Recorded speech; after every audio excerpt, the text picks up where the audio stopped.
Hare Krishna, welcome everybody to this Saturday satsang. I'm sorry, there is some disturbance. Hare Krishna. So there's some renovation work going on in my neighbor's house, so there is quite a lot of disturbance since morning. Hope it doesn't disturb us too much. Okay, so last week we discussed verse 41. Vyavasayatmika buddhi ekeha kurunandana ushakahinantascha buddhayo vyavasayinam. So we talked about Vyavasayatmika buddhi, right? Vyavasayatmika buddhi. That means that we should be single-pointed, focused in devotional service, serving Lord Krishna. Because Krishna is saying here that intelligence of those who are irresolute, that means if it is not fixed on one thing, such people, their intelligence is many branched. So we can understand this easily. If you have too many things to think about, to sort out, etc., our intelligence gets divided. We can't focus on any one particular thing. So Krishna is saying here that we should not get distracted.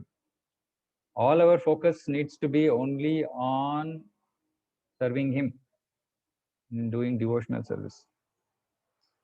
Okay, so then Krishna goes on to talk about some very important things. So this might be a very new concept.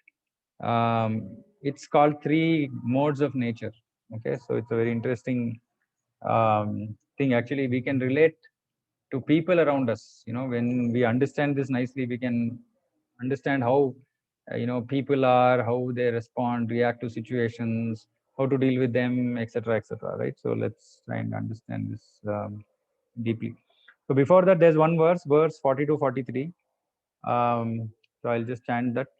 Yamimam pushpitam vacham pravadanta vipaschitaha vedavadarata partha nanyadastiti vadinaha kamatmana swargapara janma karma phala pradam kriya vishesha bhulam bhogaishwarya gatim prati. So Krishna is saying that we have to be single pointed, we have to have a single pointed focus in serving Krishna. But he's saying those who are attached to the Vedas, Vedas talk about 3 things: dharma, artha, kama, and moksha. But generally, nobody is worried about moksha. So generally, it is dharma, kama. What is dharma?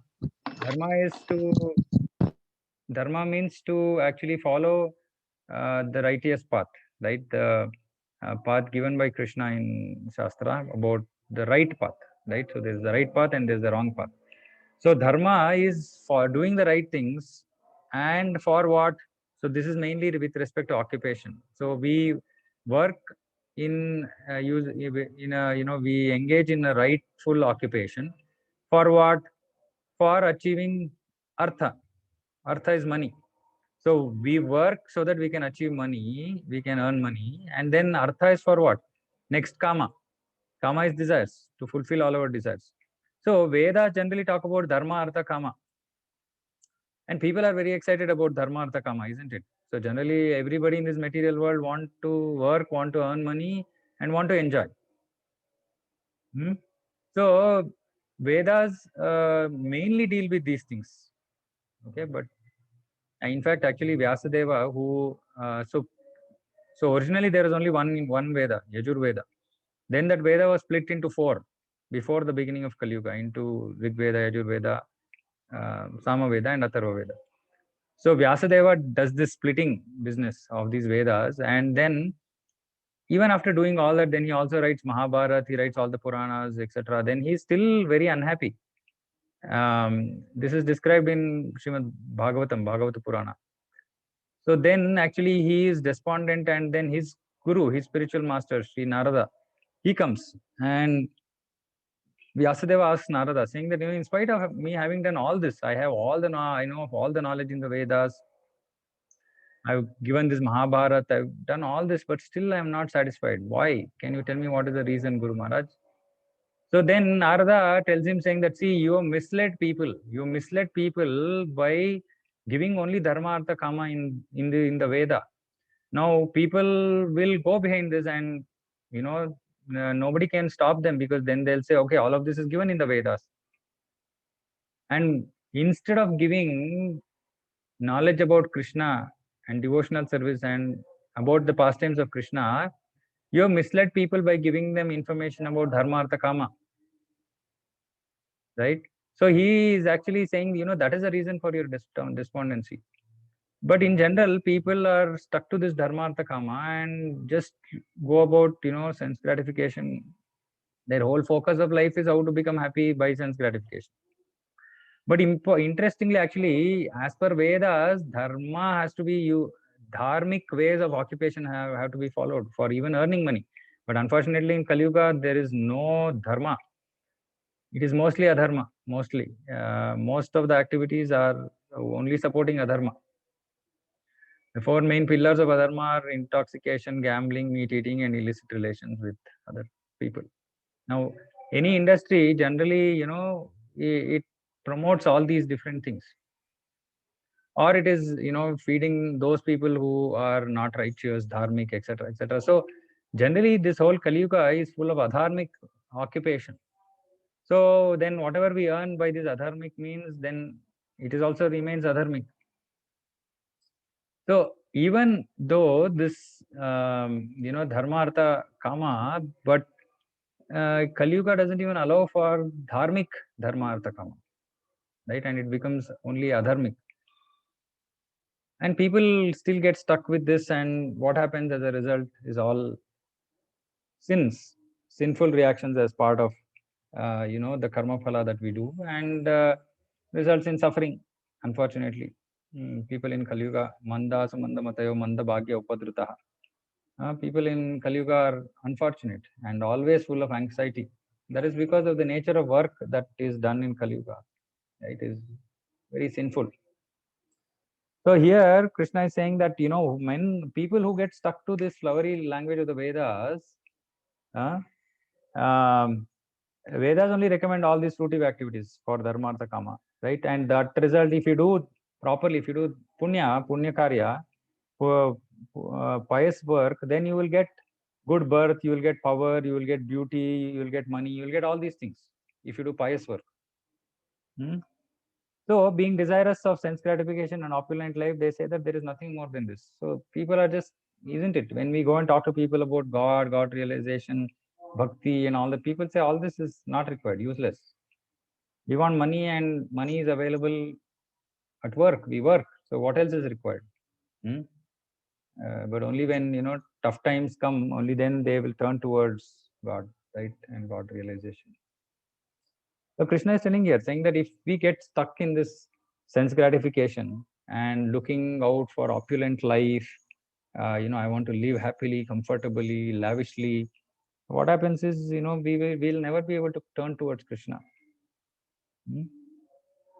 So then he goes on to say in verse 44, Bhoga Ishwarya Prasaktanam Taya Parata Chetasam Vyavasayatmika Buddhi Samadhavno Vidhiyate. Now those who are too attached to the sense gratification, and they are bewildered by such things, they are too attached to the sense gratification, which means that they don't think there's any other goal apart from sense gratification, right? And they are bewildered by such things. Bewildered means, oh, this is so nice, this is so beautiful building, I went to this country, that country, it is so. Now we are all enamored by this, right? So as long as we remain enamored in all these things of, around us in this material world, what happens? Samadha vyavasayatmika buddhi samadhavana vidyate. Now this focus to do, one pointed focus bhakti doesn't happen, doesn't come. We cannot remain one point focus because we are too attached to all this sense gratification. So then we want to earn money so that we can, go see places, spend money. So all our focus is only on this sense gratification and material opulence, right? So if that is where our focus lies, then we cannot become fixed in Krishna's service. So this is actually one of the biggest impediments for those who are, wanting to do bhakti, is this whole desire for sense gratification and material opulence. It kind of binds us into this in this material world, right? And because of that, we don't, we don't think about anything else. So Krishna is saying this is not good. This is not good. This is not going to help you to become focused in bhakti. Now he says, this is the revealing verse, right? Very secret, which normally people don't know. So he says, Traigunya Vishaya Veda Nistraigunyo Bhava Arjuna Nirbandho Nitya Sattvasto Niryogakshemo Atmavan. He says Traigunya Vishaya Veda. He says Vedas deal mainly with the subject of three modes of material nature. So let me explain these three modes. So there are three modes of material nature. We call it three modes of material nature or guna. Okay, this is called Sattva Guna, Rajo Guna, Tamo Guna. So there are three qualities: Sattva, Rajas, and Tamas. Okay, now all these gunas are described in detail in 16th, 17th, 18th chapters. Okay, 16th chapter is called Divine and Demoniac Natures. 17th chapter says Divisions of Faith, and 18th chapter says Perfection of Renunciation. So there are multiple verses which deal with this subject matter of three modes. We should understand that everything in this material world which is not connected to Krishna, anything that is connected to Krishna, here it is called Nistraigunya. It is called, it transcends. It is above these three modes. Anything connected to bhakti is above these three modes. Okay, but everything else in this material world is connected or is of one of these three modes, will be of one of these three modes. Now, for example, say food is in three modes, determination is in three modes, happiness is in three modes, work is in three modes, worker is in three modes. I mean, pretty much you name any subject matter related to the material world, it is in three modes: Sattva Guna, Rajo Guna, Tamo Guna. Now, Sattva Guna means goodness. So maybe it is easy to understand by elimination. Tamo Guna means complete ignorance. So these people don't want to do anything. They want to just sleep and laze around. They don't want to take bath. They're unclean. You know, this is Tamo Guna. And they don't want to work. Neither they want to do any pious. So no work only. So no question of pious or impious. Right? This is Tamo Guna. Then there is Rajo Guna. Now most of the people in Kali Yuga are stuck in Rajo Guna. Rajo Guna means simply no time. I am busy. So you can understand, right? So Rajo Guna means just work, just run around here, there, everywhere. No example is given saying that, there's one person who's driving in a new car and he's driving at top speed, right? And then somebody stops him and saying, hey, stop, you have a nice car and you're driving very fast, where are you going? He says, hey, don't stop me, don't disturb me, I want to just drive fast. Okay, fine, no problem, you drive fast, but where are you going? Oh, no, I don't know where I'm going, I just want to go fast, right? So this is Kali Yuga, right? In Kali Yuga, people want to go fast. I want to do this, I want to do that, I want to go here, I want to go there, I want to do all of it. But finally, where will you end up? No, I don't know about all that. Don't ask me these questions. Many times, when I was in the corporate world, I used to talk to people whom I used to meet and ask them, what is the goal of your life? They used to say, are you like nuts? Nobody talks about goal of life and all that. You can say, okay, what is your immediate goal? Maybe, you have X cars and you want X plus Y cars, or you want to buy a house, or you want to go to some holiday, this, that is all. Don't talk about goal of life and all that. Right? So like this, people in Rajoguna, they're just running around, no idea where they're heading, what they are going to achieve, etc. Right? So this is Rajoguna. Now, Sattva-guna are people who are pious, who are mindful. They think about what is right, what is wrong.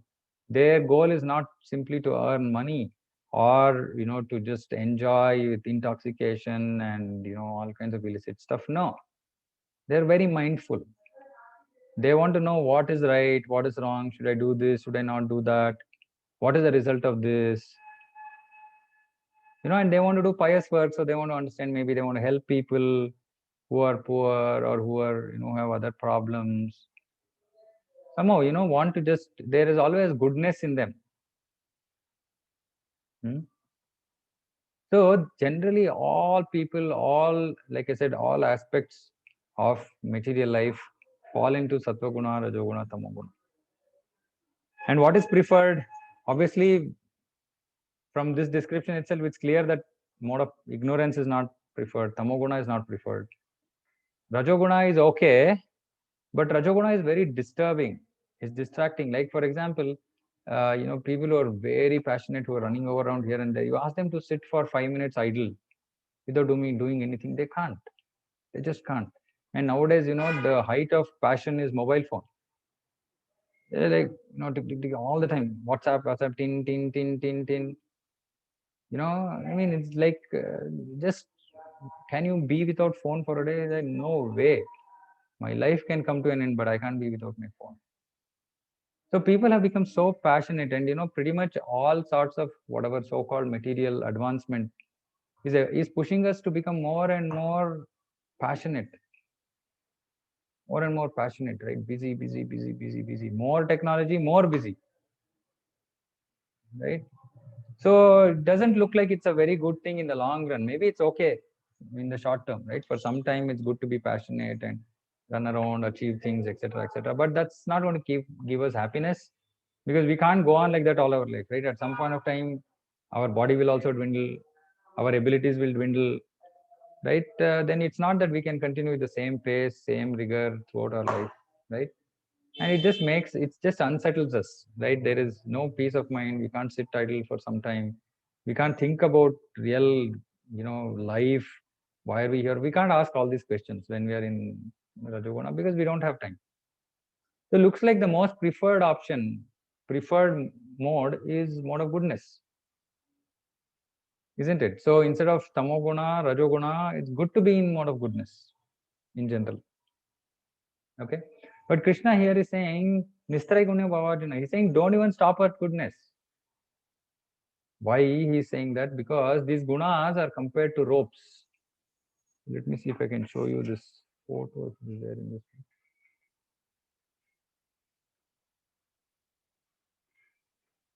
Yeah.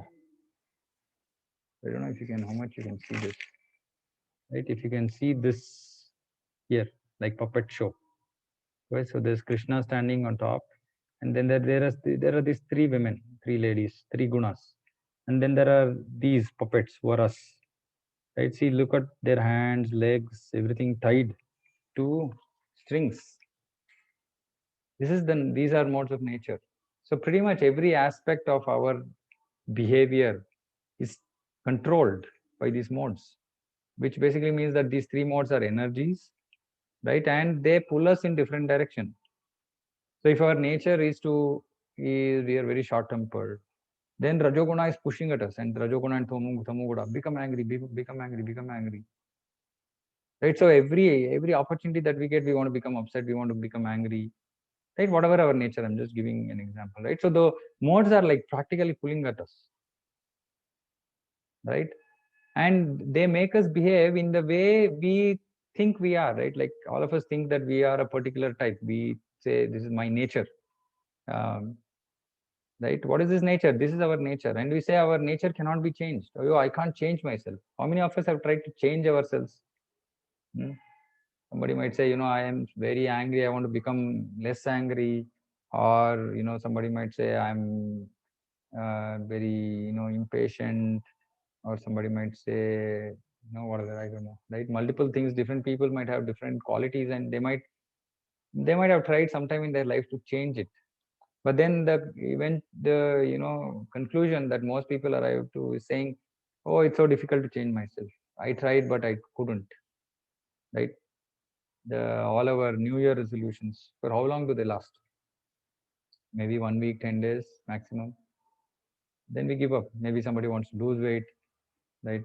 And they go to the gym, they do all that. Then 1 week of workout, and they say, "Oh, this is not for me." Somebody wants to go on a new diet, right, or whatever, right? Somebody wants to learn a new instrument. Somebody wants to anything in this life, right? If it is not in line with our nature, then we end up giving it up in a very short term. And then conclusion is, oh, I can't change myself. It's true, we can't change ourselves because we are so tightly held, pulled by these strings, right? That is why these rings, actually these gunas, modes are called gunas in Sanskrit. These gunas are called rope. Guna in Sanskrit also means rope.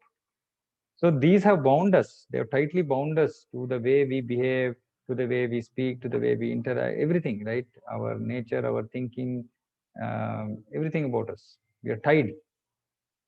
That is because, based on the time of our birth, based on our previous karma phala, etc., we would have acquired certain nature. So we would have, some amount of goodness, some amount of passion, some amount of ignorance. It's true of every human being on this material world, except a pure devotee, right? So when we look at somebody, then we should understand, if I am in the mode of goodness and somebody else in the mode of passion, then we will not be compatible. We won't be compatible, right? Now, a person in mode of goodness is not going to be compatible with the person in the mode of passion. So then this helps us actually when we are dealing with other people, relatives, friends, family, etc. We can understand, saying that, oh, okay, this person is not like me, not my nature. So then it's not that we move away from them. Then it basically means that we understand that they are of different nature, and then kind of, align ourselves as required, right? Because every person is different.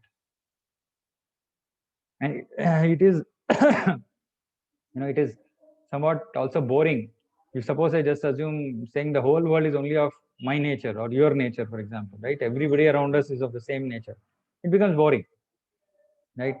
So in some sense, there is variety with different people having different natures, etc., right? And we should understand and accept it and deal with this accordingly, right? And which is why, in Indian Vedic way of life, it was required that, when marriages happened, that there was this horoscope matching. This horoscope is nothing but matching natures, right? And they say generally if natures match to a great extent, then there is more alignment between the husband and wife. So there won't be any, conflict or confrontation or going in opposite directions. Like husband wants fan, wife doesn't want fan, like this, opposite, completely opposite. Which happens to all of us. If you are married, we know what this means, right? And that's generally because most marriages in Kali Yuga happen without matching horoscope. But it is very scientific. Actually, everything that is there in our Vedic texts are very scientific, right? So this horoscope matching was to ensure that people can somewhat align themselves with each other, so that there is more harmony in married life. And because the whole idea of marriage anyway is to help each other deal with things that come in each other's life, and help each other to become more Krishna conscious and progress on the path of perfection, right, to achieve goal of life. Right, so these modes are that way they become hindrance in various dealings that we might be having in this material world. So we should understand that everything is being controlled. So we will discuss this in more detail in 16, 17, 18. Pretty much everything is in three modes. Everything. I mean, you'd be surprised actually.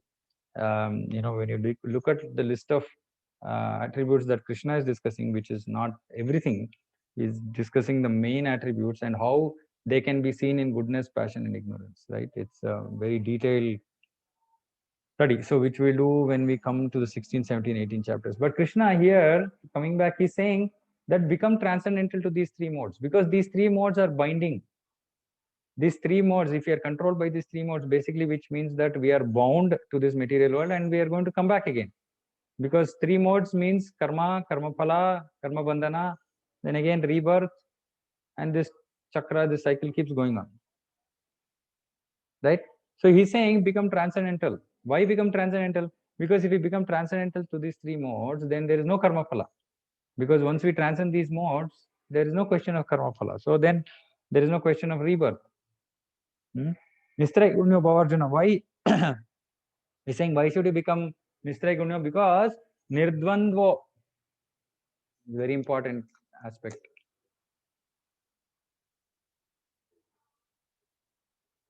He's saying Nirdvandvo. Dvandva means duality. What is duality? Duality of this material world. Heat, cold, happy, unhappy, nice, bad, black, white. All of this is duality, opposites. So this material world is full of dualities. Like if there is no happiness, you don't understand the value of unhappiness, right? Like that, if you don't know that if there are no black and white, then you don't really understand the importance of each, right? Like this, every life is completely full of dualities: hot, cold, left, right, good, bad. So he's saying by being transcendental, by raising above these three modes, what will happen? You will become free from dualities. Just imagine, you're not affected by anything around you. You're just free from it. You just look at it and say, okay, this is happening, and you take a very clear, philosophical view about things and just go on with life. Not disappointed, not upset, just content with whatever is there. Why? Because we become free from dualities, right? And he's also saying not just free from dualities, he's saying free from anxieties. What kind of anxieties? So there are mainly two kinds of anxieties. One is gain, the other is safety, isn't it? Everybody in this material world, yoga kshema, right? We want our benefits, we want to get all kinds of benefits, we want to gain stuff, and we want to protect it and safeguard it, right? So something like corona unfortunately doesn't categorize under any of this, right? And that is why there is so much of anxiety, because it's just taking away, it's taking away everything, right?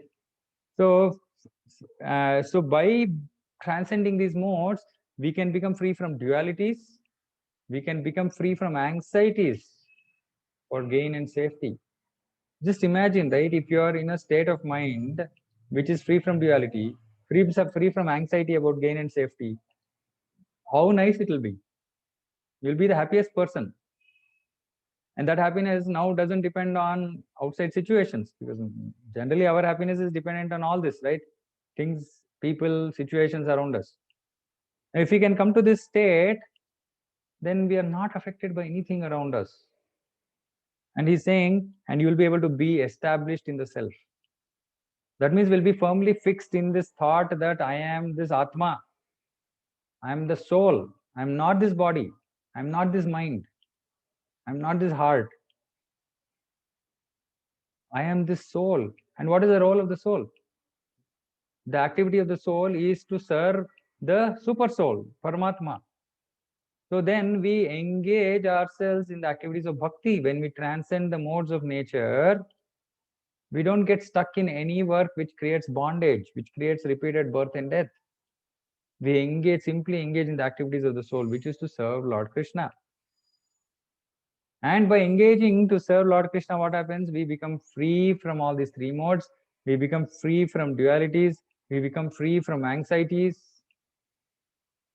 And be happy. This is the secret of happiness. Actually, we talk about this further in the 5th chapter also.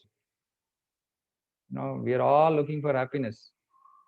Bhagavad Gita gives us the secret of happiness, right? Secret of happiness is to transcend these modes. Now, it's not an artificial thing to simply transcend the modes. You have to follow a process. If we follow the process of bhakti, then we can gradually transcend the modes. And then when we transcend the modes, we become free from dualities, we become free from anxiety. Right? So one has to start with Brahma Jignasa, inquiry. Inquiring, oh, what am I? Why am I here? What am I supposed to do? What is the goal of life? When we start doing those inquiries, then those questions will lead us to Krishna. The questions will lead us to Bhagavad Gita. And then we get all the answers about why am I here? What am I supposed to be doing? Why there is so much distress, unhappiness, even though I don't want it. We will understand all that nicely. Right? And then we'll also get opportunities to apply them in our life. It's not just theory. Life is about practice, practicals, not just attending theory classes, right? We attend theory class here in Bhagavad Gita, then there is situations that we have to face, and then we apply this theory, then it becomes practicals. And when we do these practicals, it is called realization. So people use this word realization. Realization basically means that we applied something that Krishna has said in Bhagavad Gita. And we understood that, yeah, okay, what he's saying is correct. So whatever we learned in the classroom was correct when we went and tried following those steps or applying that process in the lab. Then it becomes realization. That is why Krishna consciousness is scientific. Why? Because whatever Krishna has said is applicable in life. We can experience it. Experience means we can realize it. This is realization, the meaning of the word realization. So this is the power of Bhagavad Gita. That is why, I keep saying Bhagavad Gita is a manual for human life. If you read this, only then we will actually be able to live meaningfully. Otherwise, with so much of chaos around us, we just don't know what is right, what is wrong, how to do, what not to do. Bhagavad Gita gives us that clarity, super clarity. Okay, then verse 46. Yavan artha udapane sarvata sampluto udake thavan sarveshu vedeshu brahmanasya vijanatah. So he's saying basically, he's saying all purposes of the Veda can be served to one who knows the purpose behind them. There are so many verses in the Vedas. There are billions of verses. So much of knowledge. Okay. Now, can anybody humanly be able to read billion verses and understand them completely? It's very difficult, right? Especially in this Kali Yuga, because we have only 100 years maximum. And that too, last part of the life is gone in just dealing with all kind of health problems, right? So here he is saying that all the purposes of the Vedas can be served to one who knows the purpose behind them. So when we are reading the Vedas, we should understand the purpose behind them. And Krishna says, Vedeshcha sarver ahameva vedyaha. Krishna says that everything that is there in the Vedas is to just help one understand me, Krishna, the Supreme Personality of Godhead.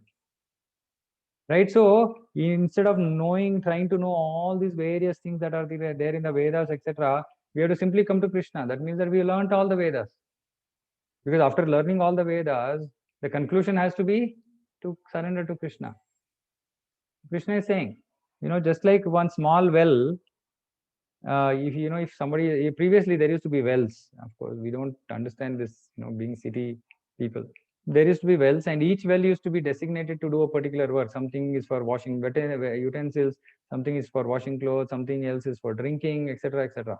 But then if there's a large reservoir of water, you can do all of that from that.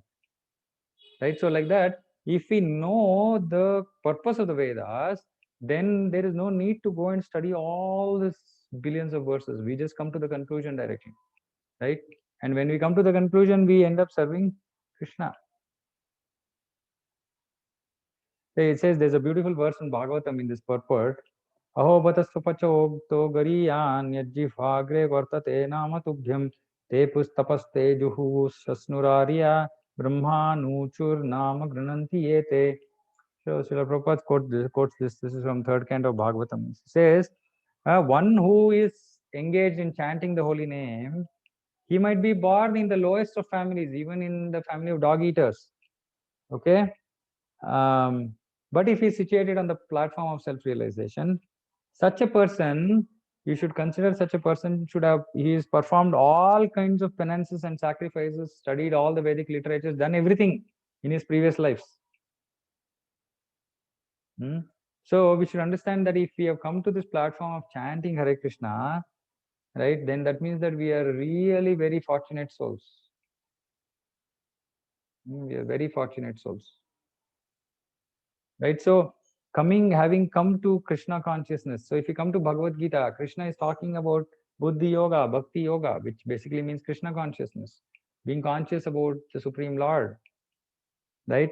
And an integral part of Bhakti. So they're very easy. Bhakti can be followed very easily in 4 steps, right? A, B, C, D. Association of devotees. B, books. We should read Bhagavad Gita, Bhagavatam. These are the recommended scriptures for Kali Yuga. C, chanting of the holy names of the Lord. And D is diet, eating only Krishna Prasadam. So bhakti is very easily done by these 4 steps, and chanting is the main process. So here it is said, anybody who comes to the process of chanting your holy name has actually done all this. We have studied the Vedas, we've done penances, we've done sacrifices, we've done everything, all of this previously. Right? Even if we have not done, we would have got special mercy because of Srila Prabhupada. So when devotees read this verse and told Prabhupada, when he went to the US, saying that, Prabhupada, how have we done all these things? Are we all so fortunate? Prabhupada said, I created your fortune. So pure devotees, they come, and sometimes, even those who don't deserve, undeserving people get opportunity to do bhakti. So it's just the mercy of pure devotees. Right? So the best purpose of Vedic culture is served by this chanting process. Chanting of Hare Krishna, Krishna Krishna, Hare Hare, Hare Rama, Rama Rama, Hare Hare. Now Krishna's names are non-different from Krishna. So when we chant Krishna, we are actually in direct association with Krishna. So anyway, this is the recommended process for Kali Yuga. This is called Tarka Brahmanama. Every yuga has a path for purification, right? Krite dhyayato Vishnu, Tretayam Yajuto Makai, Vapare Paricharyayam Kalauta Dhari Kirtanat. Krite dhyayato Vishnu. In Krita Yuga, in Satya Yuga, Dhyana. Life used to be of 1 lakh years and people used to do meditation for 60,000 years.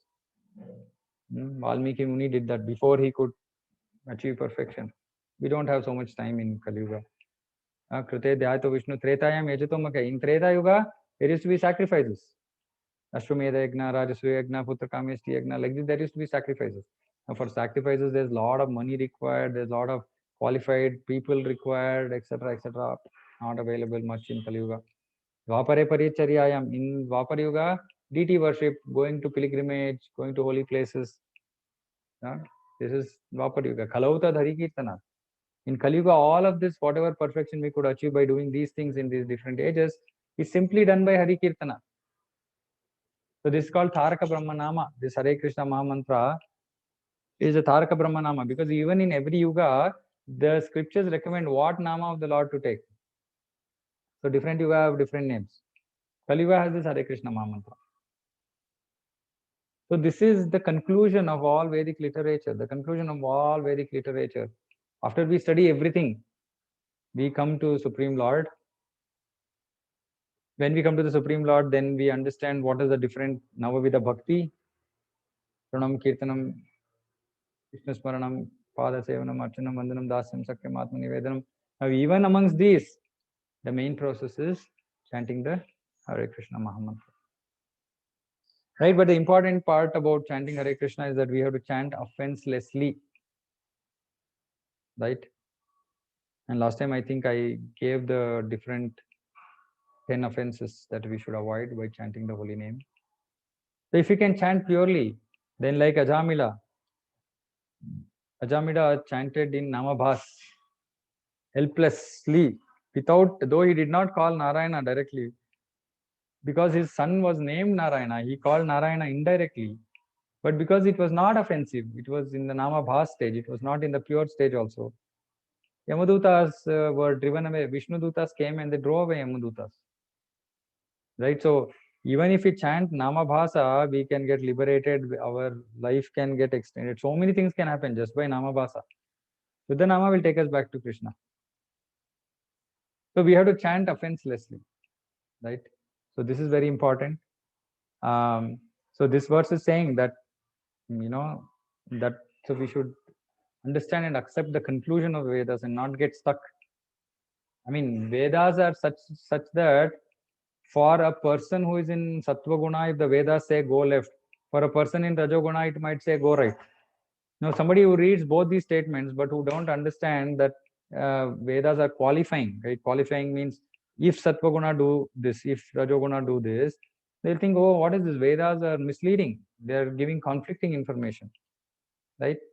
And Vedas are not so straightforward, like I'm saying. It's not like some, if and but statements, right? Like in software.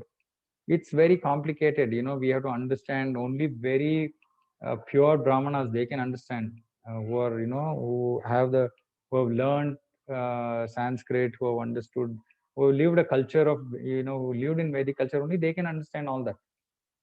So it's practically impossible in Kali Yuga to understand all those billions of verses and finally come to the, conclusion of life.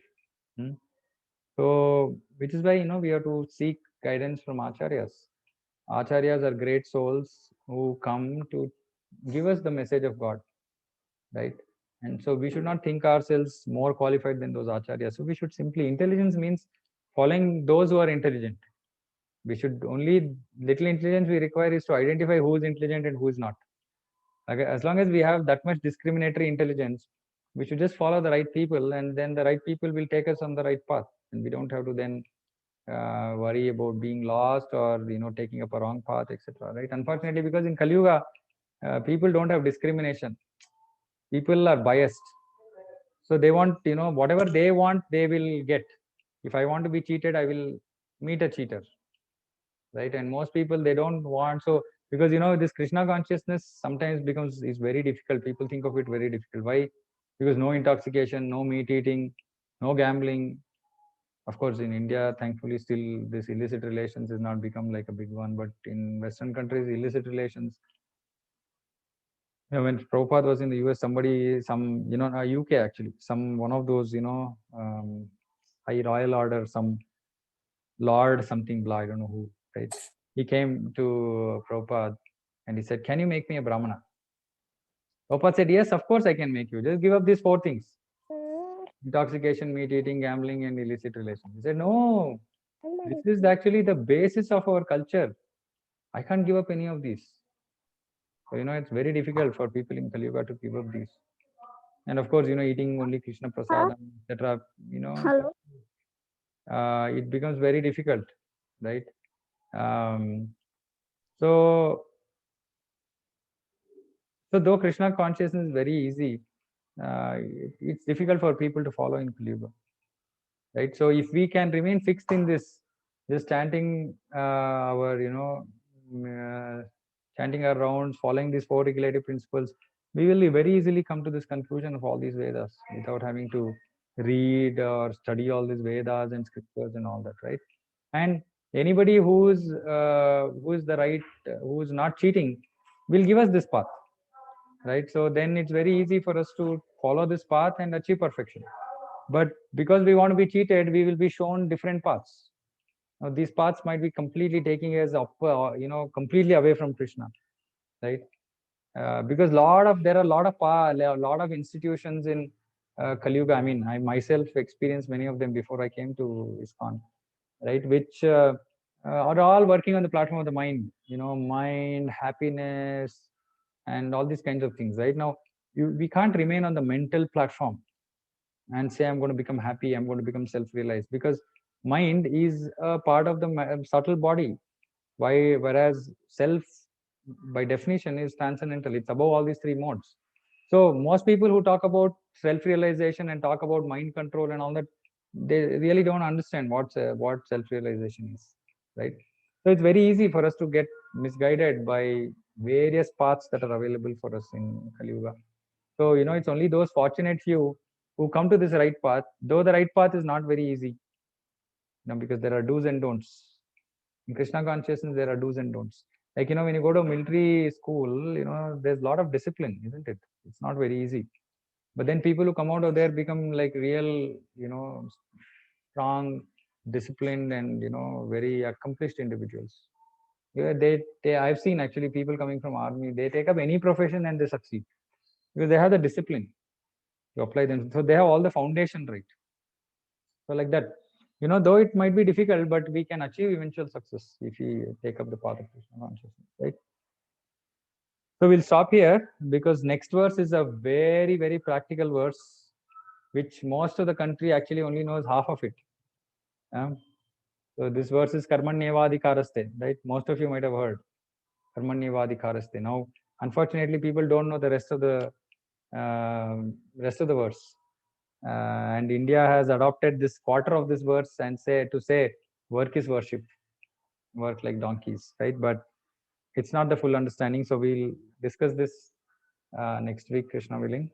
It's a very interesting topic to understand how, though we think that we are the doers, actually, that's very harmful to us. And actually, we are not the doers, right? So it was a big surprise to me when I came into Krishna consciousness and read this and I said, "Oh, I'm not the doer."